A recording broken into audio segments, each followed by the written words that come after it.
Assalamualaikum warahmatullahi wabarakatuh, Pak Catur. Gimana kabarnya, Pak, sehat? Waalaikumsalam. Waalaikumsalam Bu Iin. Alhamdulillah Silakan mulai kabarnya Pak. baik. Kenapa? Silakan mulai Pak Khalid. Ya. Nggih.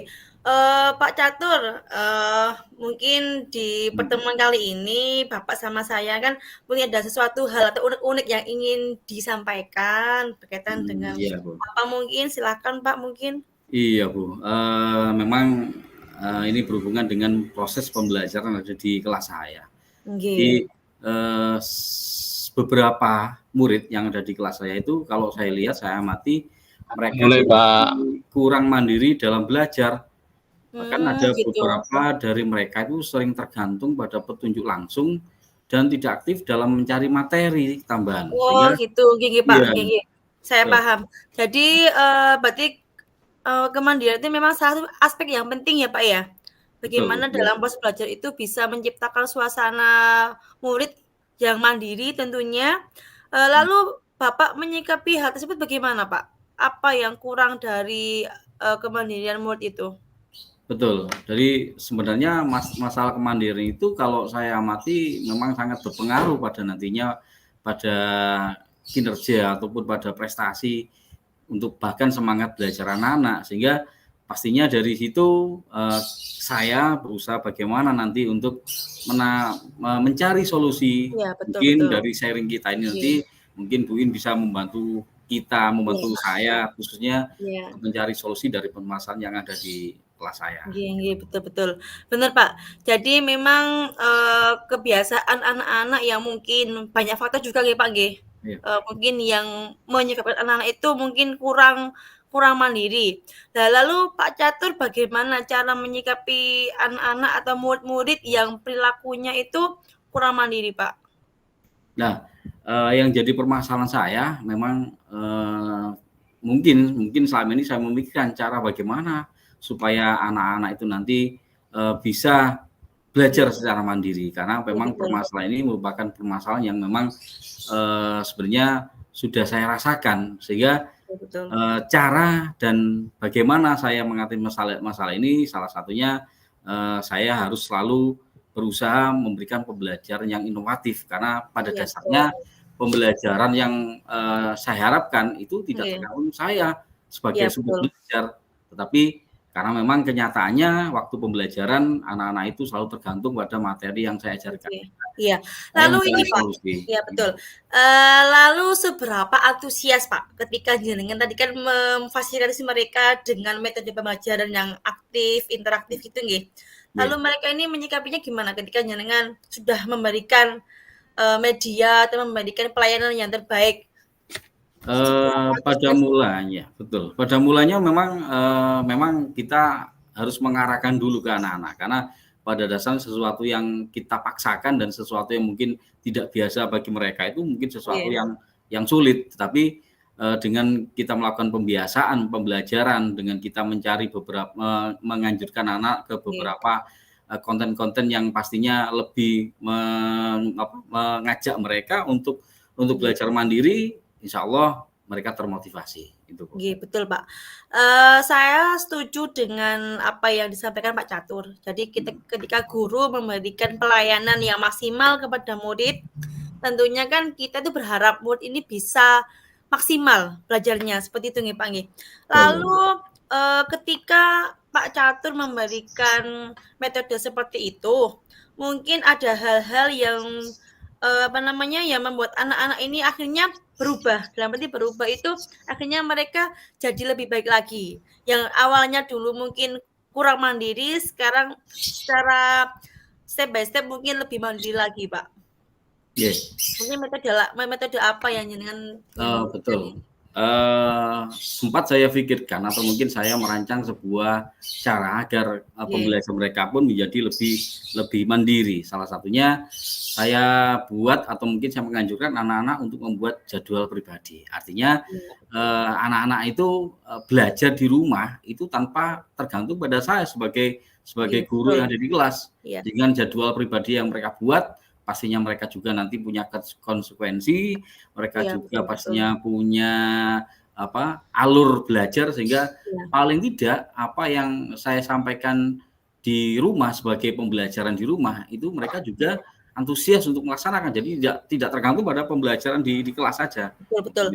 Lalu kalau misalnya dibuat rentang ya Pak ya, dibuat rentang angka dari 1 sampai 10 ketika jenengan sudah menerapkan metode itu, berapa Pak? Di angka berapa anak-anak itu sudah mengalami perubahan menjadi siswa yang lebih mandiri? Betul nggih. Pada awalnya kita lakukan metode seperti itu mungkin pada rentang atau pada level ke-6, tapi insya Allah di pembelajaran berikutnya, di tahap berikutnya ada kemajuan mungkin sampai sekarang yang saya rasakan mungkin masih di level antara 7 dan 8. Insya Allah ada perubahan, Bu. Iya Pak, betul. Ya.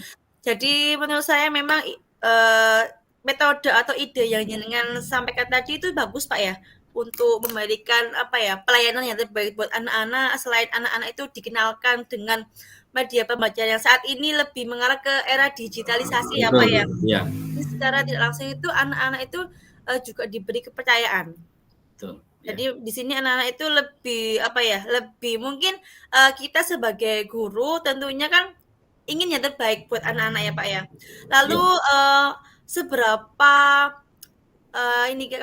inikah anak-anak dalam menjalankan tugas yang jenengan berikan Pak setelah jenengan terapkan metode itu?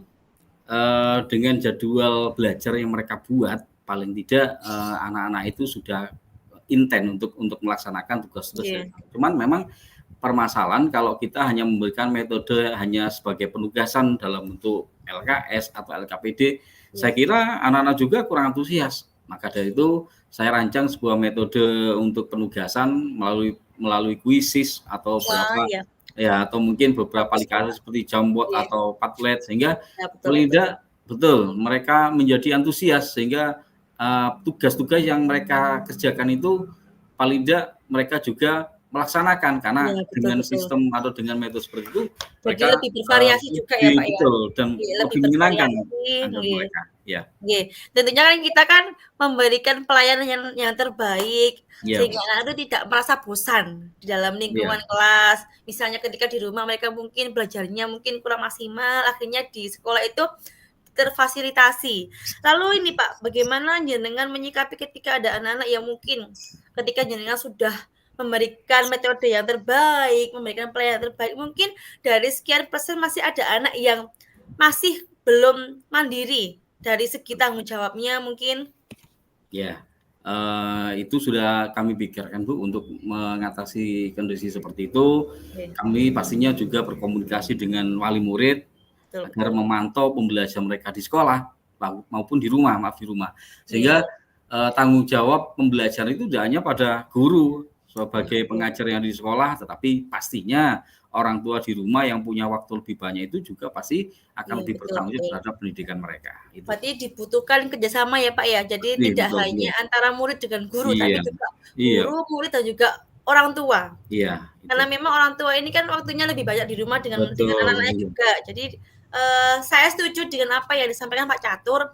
Memang orang tua ini juga harus tahu bagaimana perkembangan dari anaknya, bagaimana ketika anak-anak ini mengikuti proses pembelajaran seperti itu. Lalu gini Pak, ketika jenengan sudah memberikan himbauan kepada orang tua biar anak-anak ini di rumah itu juga rajin belajar, terus tanggung jawab juga. Ketika misalnya ada hambatan lain mungkin Pak yang jenengan dapatkan dari orang tua ketika jenengan informasikan di grup mungkin paguyuban seperti itu? Memang selama ini tanggapan orang tua memang masih positif, artinya mereka juga memberikan perhatian kepada anak-anak. Cuman memang ada beberapa siswa itu memang kalau mereka diberi keleluasan untuk memegang handphone, kadang orang tua itu hanya sekedar mengecek, wah anak saya belajar. Padahal kalau kenyataannya kalau memang orang tua betul-betul kurang mengawasi, kadang mereka menyalahgunakan alat betul nggih Pak. Itu di luar apa ya? Di luar jangkauan orang tua ya Pak ya. Mungkin kita itu stay stuck lihat anak belajar terus. Jadi kan mungkin di situ dengan memberikan kepercayaan, di situ memang anak-anak juga lebih mandiri. Seperti itu nggih. Lalu ini Pak, ketika tanggung jawab yang diberikan sudah terrealisasikan, tentunya kan di sini ada ini Pak ya. apa namanya, mungkin ada konfirmasi dari orang tua, mungkin ada yang bilang, "Pak, anak saya sudah berubah, anak saya sudah seperti ini." Apakah adakah Pak orang tua yang seperti itu? Memang tidak semua orang tua melaporkan. Paling tidak mereka juga menyampaikan bahwa apa yang mereka lakukan di rumah itu paling tidak sesuai dengan instruksi saya sebagai guru mereka, sehingga orang tua pun mungkin merasakan ada perubahan dari segi belajar dari Nggih. anak-anak mereka. Itu yang Nggih, mereka betul juga betul, Pak. sampaikan. Nggih. Ya. Saya setuju dengan apa yang disampaikan Pak Catur, tentunya semua ini dilakukan demi membawa perubahan yang lebih baik ya, Pak, ya. Demi Iya. kemajuan anak-anak, demi mencerdaskan murid, tentunya memang dibutuhkan langkah atau strategi yang jitu. Bagaimana Betul. kita Iya. ini menghadapi anak-anak di era digitalisasi saat ini, tentunya kan banyak tantangan ya, Pak, ya. Banyak Pasti. tantangan, ditambah lagi dengan kurikulum Merdeka ini, kita diharapkan mampu mengimbangi apa yang dibutuhkan oleh murid. Oke, jadi saya rasa memang yang jenengan terapkan ini sudah bagus. Tentunya dibutuhkan kerjasama dan juga kolaborasi yang baik ya Pak ya, antara guru, murid, dan juga orang tua. Ya. Oke, sampai sini mungkin jenengan ada apa tambahan lagi mungkin yang belum sek dengan pembicaraan kali ini? Saya kira pembicaraan sore ini sangat membantu saya, Bu, karena pada awalnya saya sebenarnya bingung apa yang harus saya lakukan. Dengan kita tadi sharing dan berbagi ide terhadap apa yang saya rasakan di pembelajaran di kelas, alhamdulillah untuk saat ini tercerahkan, dan saya mengucapkan banyak terima kasih atas mungkin masukan atau mungkin ide-ide yang Bu In sampaikan. Itu. Oke. Terima kasih Pak Catur, semoga apa yang kita diskusikan sore ini membawa manfaat dan tentunya perubahan terhadap dunia pendidikan, khususnya di kelas kita masing-masing ya Pak ya. Amin. Kita sama-sama belajar, bukan Iya. berarti saya memberikan, oh harus dilakukan seperti ini, enggak. Kalau misalnya memang itu yang terbaik, ya nggak apa-apa dilaksanakan seperti itu nih Pak nggih. Kalau gitu cukup sekian dari saya, mohon maaf kalau lebihnya saya akhiri. Assalamualaikum warahmatullahi wabarakatuh. Waalaikumsalam warahmatullahi wabarakatuh. Lanjutin ya. Makasih Pak, atau kurang ini?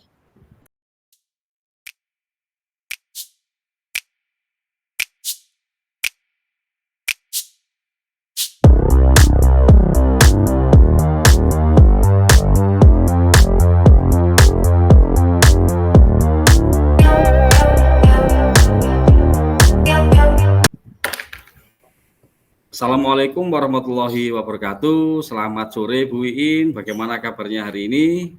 Waalaikumsalam warahmatullahi wabarakatuh. Alhamdulillah Pak Catur, kabarnya baik. Gimana dengan Pak Catur, gimana kabarnya Pak? Alhamdulillah, saya juga dalam keadaan baik. Alhamdulillah.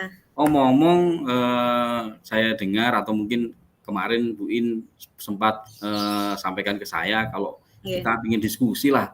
Kelihatannya ada hal penting sih yang ingin Ibu In diskusikan. Coba kita sama-sama sharing. Jadi saya ini mau sharing Pak. Sama Iya. dengan sebenarnya gini ya Pak ya. Iya. Di kondisi yang saat ini kan merupakan kondisi yang apa ya? Saya kira itu kurang maksimal. Dalam arti kurang maksimal itu ketika guru dalam memberikan tugas Pak. Di situ anak-anak itu kurang bertanggung jawab. Dalam arti mereka itu lebih mengesampingkan tugasnya dan lebih memilih untuk bermain gadget. Bukan berarti guru di sini itu melarang anak bermain gadget ya Pak ya, tapi di sini yang saya sedihkan itu dan juga dengan guru-guru yang lain itu sedikit agak sambatan dalam arti anak-anak sekarang kok tingkat belajarnya menurun seperti itu. Dan tentunya ini kan menjadi menjadi PR juga Pak, kita sebagai seorang pendidik. Apa mungkin ada yang kurang dari kita ketika dalam penyampaian pembelajaran sehingga anak-anak ini kok dirasa kok semakin menurun seperti itu Pak. Jadi mungkin Pak Catur di sini bisa memberikan saya saran atau masukan mungkin. Iya. Jadi yang Ibu alami atau mungkin Ibu rasakan saat ini adalah Ibu merasakan adanya penurunan terhadap proses belajar mereka. Bahkan dilihat dari segi tanggung jawab mereka yang mungkin dikatakan anak-anak itu kurang tanggung jawab sehingga ya pasti dampaknya adalah penurunan. Lah, untuk Ibu sendiri menurut Ibu apa yang Ibu bisa lakukan untuk mengidentifikasi atau mungkin solusi yang ibu berikan terhadap anak-anak, atau mungkin bagaimana ibu mengelompokkan anak-anak itu agar anak-anak itu nanti lebih antusias tanggung jawab belajarnya itu. Iya, Pak. Oke, jadi sesuai dengan yang Pak Catur sampaikan, saya ketika mengidentifikasi anak-anak yang tingkat belajarnya menurun, ini yang sangat-sangat lebih ini Pak ya, yang sangat menurun, tentunya saya juga mengidentifikasi kenapa sih anak-anak ini kok semakin rendah belajarnya. Tentunya saya di sini tuh meminta pendapat mereka. Jadi menanyai mereka yang awalnya mungkin awalnya satu persatu ya Pak ya, kita berasa menjadi teman bahkan bagi mereka, apa kendala yang mereka alami sehingga mereka menjadi seperti itu. Jadi setelah saya selidiki, memang rata-rata dari anak-anak ini kebanyakan itu kurang bisa membagi waktu Pak, dan tidak bisa memanajemen waktu, di mana ketika mereka yang seharusnya itu tidur, justru mereka itu malah bangun, malah kebalikannya. Jadi ketika jam bangun mereka tidur. Jadi ketika saya menjumpai anak-anak yang tidur di kelas itu, rata-rata anak-anak ini itu tidurnya itu justru mau menjelang subuh. Jadi ketika jam 9 ke atas itu sampai jam 3 itu mereka malah asik bermain game. Nah ini kan salah satu salah satu bentuk hal yang negatif juga saya rasa. Kenapa? Karena mereka itu kurang bertanggung jawab Pak. Jadi tidak hanya dalam penyelesaian tugas yang diberikan guru, tapi juga kurang bertanggung jawab terhadap dirinya sendiri. Ketika orang tua mungkin sudah memberikan kepercayaan kepada anaknya, diminta untuk istirahat tidur, tapi anak ini justru malah bermain. Nah itu yang menjadi alasan saya akhirnya mencari dan menyelidiki. Jadi tidak hanya kepada anaknya, tapi juga kepada orang tua. Saya konfirmasi ke orang tua apakah benar yang disampaikan sama si anak si A, si B. Mereka itu kendalanya karena tadi. Jadi saya tentunya tidak berjalan sendiri ya Pak ya. Tentunya harus ada kolaborasi dengan orang tua. Bagaimana kita itu bisa mendidik anak-anak ini. Kenapa? Di sekolah ini kan yang menjadi orang tua itu guru. Yang mengawasi guru. Tapi ketika di rumah yang mengawasi ya orang tuanya. Seperti itu. Jadi tidak bisa segala sesuatu ini dibebankan kepada guru saja. Jadi kolaborasi yang baik seperti itu Pak. Iya. Jadi sebenarnya permasalahan di rumah bagi anak-anak adalah mereka kurang bisa membagi waktu ya Bu ya. Iya betul. Nah, menurut Ibu sendiri apa langkah yang bisa Ibu lakukan untuk anak-anak agar mereka juga bisa membagi waktu, mereka bisa fokus pada pembelajaran, baik pembelajaran di sekolah dan pastinya mereka juga belajar di rumah. Nah, langkah-langkah atau mungkin metode apa yang bisa Ibu lakukan untuk kegiatan atau tindakan seperti itu, Bu? Oke. Jadi setelah saya renungkan, jadi yang perlu saya lakukan ini dalam menghadapi anak yang seperti itu, tentunya satu, di sini saya memberi pengertian dulu, Pak, tentang konsep tanggung jawab itu seperti apa kepada anak-anak. Mungkin mereka itu hanya tahu secara istilah saja, tapi secara konsepnya mungkin kurang ngeh. Di sini saya selalu bilang ke anak-anak bahwa kamu ini tugas utamamu itu belajar. Seorang pelajar ini apa? Bertanggung jawab untuk belajar. Bermain boleh, tapi harus tahu batasannya. Saya bilang seperti itu. Terlepas dari kata bermain, di sini kalian kan tentunya dalam sekolah itu ada tugas-tugas yang diberikan oleh guru. Nah, di sini saya membuat kesepakatan kelas, Pak. Dalam kesepakatan di pembelajaran saya. Misalnya ketika mereka telat mengumpulkan tugas lebih dari 1 hari, misalnya kecuali bagi anak yang sakit, itu saya bilang, ketika kamu telat mengumpulkan tanpa keterangan, misalnya, di situ kamu tidak akan mendapatkan nilai plus. Tapi ketika kamu tepat waktu, disiplin, dan tanggung jawab, kamu akan dapat nilai plus dari saya. Mungkin tidak menilai dari jawaban kamu, tidak hanya itu, tapi juga perilaku kamu, bentuk tanggung jawabmu seperti apa dalam menyelesaikan tugas yang saya berikan. Itu satu ya Pak. Tapi yang kedua, saya memberikan amanah juga kepada anak-anak bahwasanya Bu In di sini memang sebagai guru kamu di sekolah, tapi selebihnya di luar itu kan kamu harus tanggung jawab sendiri. Nggak mungkin Bu In, nggak mungkin orang tuamu itu ngawasi kamu 24 jam. Tentunya kamu dalam membentengi dirimu ini, bagaimana cara menghilangkan rasa malas, bagaimana cara memanajemen waktu yang baik. Tentunya semua itu harus kamu sendiri yang menentukan. Di situ saya minta anak-anak buat suatu pernyataan, Pak, sesuai dengan apa yang mereka inginkan, lalu konsekuensinya apa. Seperti itu, Pak Catur. Mungkin dari Pak Catur mungkin ada masukan lain mungkin yang lebih baik lagi bagaimana cara saya menghadapi anak-anak yang seperti itu, Pak. Menurut saya juga mungkin sedikit tambahan, kalau mungkin apa yang saya praktekkan di sekolah saya menghadapi anak-anak yang seperti itu, pastinya kita butuh kesabaran, ya. Betul, pastinya betul. juga kita pun juga membutuhkan perhatian atau mungkin kita selalu berkolaborasi dengan wali murid yang ada di Ya, rumah, betul, Pak.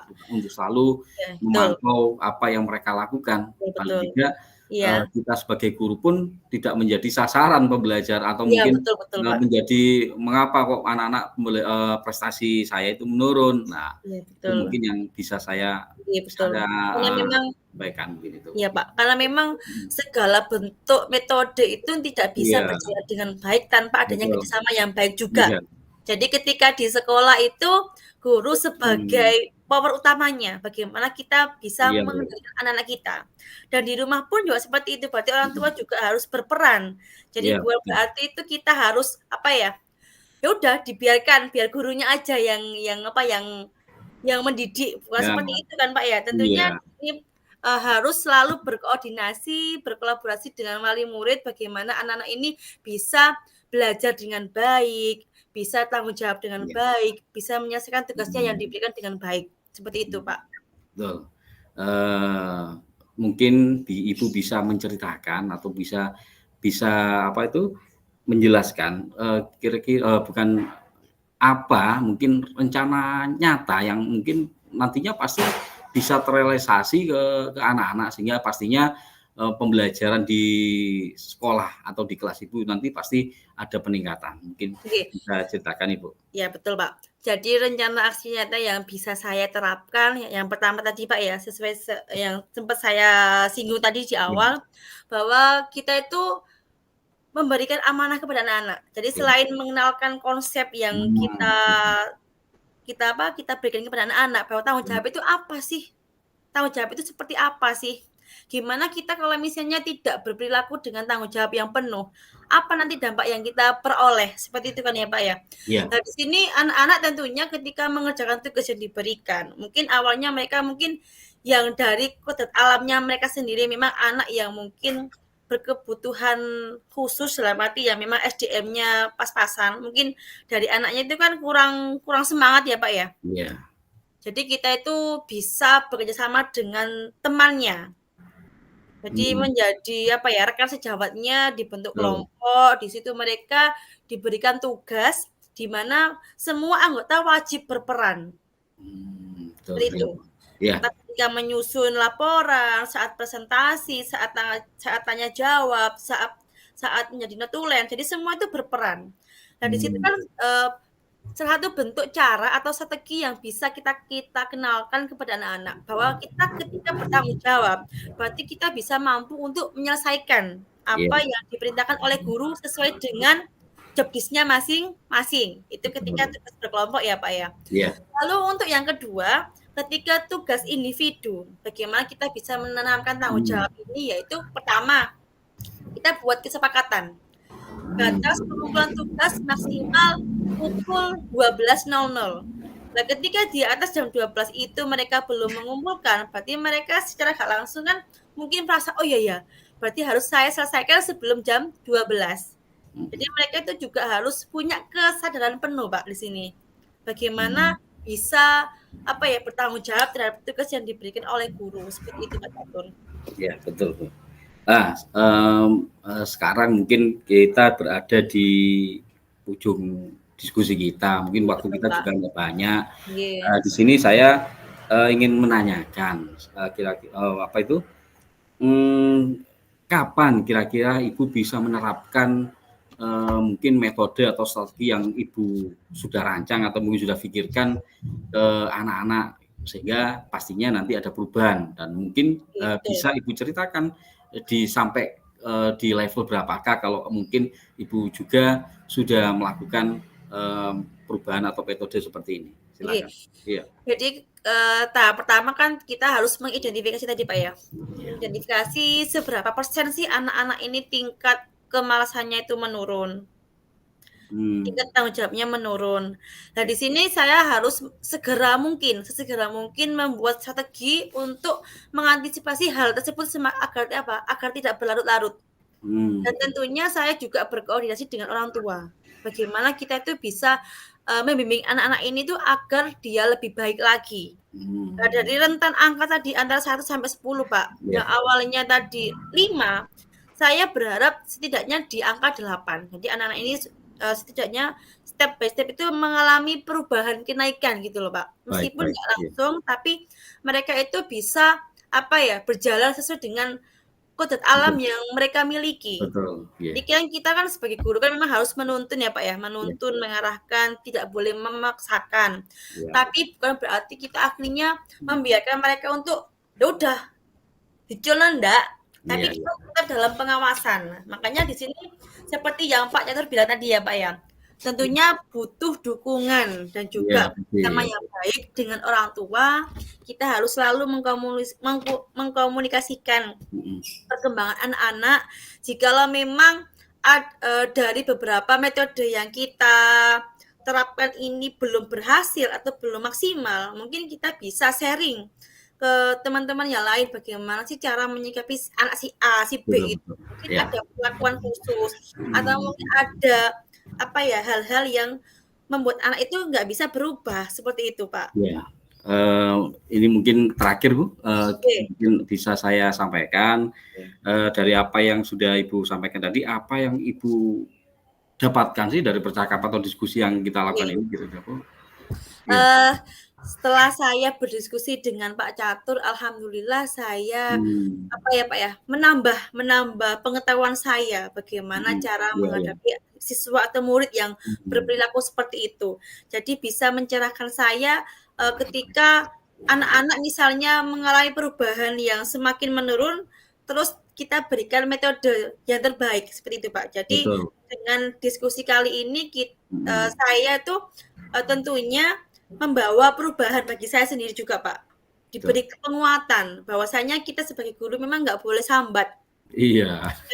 Karena tidak hanya pada diri saya sendiri, tentunya saya yakin di beberapa sekolah pun juga ada murid yang seperti itu. Makanya di sini ketika saya sharing dengan jenengan, saya merasa plong Pak.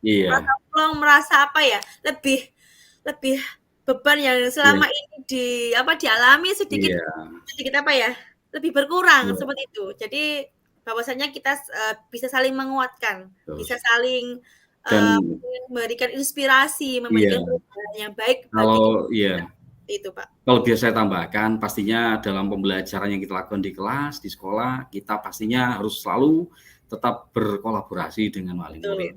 Kita jalin komunikasi yang baik pastinya agar apa yang kita lakukan pembelajaran di sekolah pun juga akan berjalan dengan baik. Betul Pak. Itu saja yang bisa sampaikan. Saya juga hari ini sangat senang karena paling tidak kita juga bisa sharing, kita berbagi ide, dan paling tidak saya juga merasakan jika menghadapi masalah apa yang dihadapi Bu In, pasti juga dengan diskusi seperti ini juga akan membantu atau mungkin menambahkan referensi apa yang bisa saya lakukan. Pak, betul. Semoga apa yang kita bicarakan kali ini bisa membawa manfaat tentunya bagi kemajuan pendidikan, khususnya juga bagi anak-anak kita di sekolah. Semoga anak-anak tentunya bisa berubah menjadi anak zaman now sesuai dengan kodrat zaman ya Pak ya. Tapi tetap dalam batasan yang ada seperti itu Pak. Terima kasih Pak Catur. Terima kasih sama-sama Bu In. Sama-sama. Terima kasih Pak. Assalamualaikum. Waalaikumsalam warahmatullahi wabarakatuh. Selamat sore Bu. Sampai ketemu lagi. Nanti bisa cerita lagi Bu ya untuk pengalaman berikutnya. Sip. Terima kasih Pak. Lagi ya. Sehat-sehat. Sama-sama.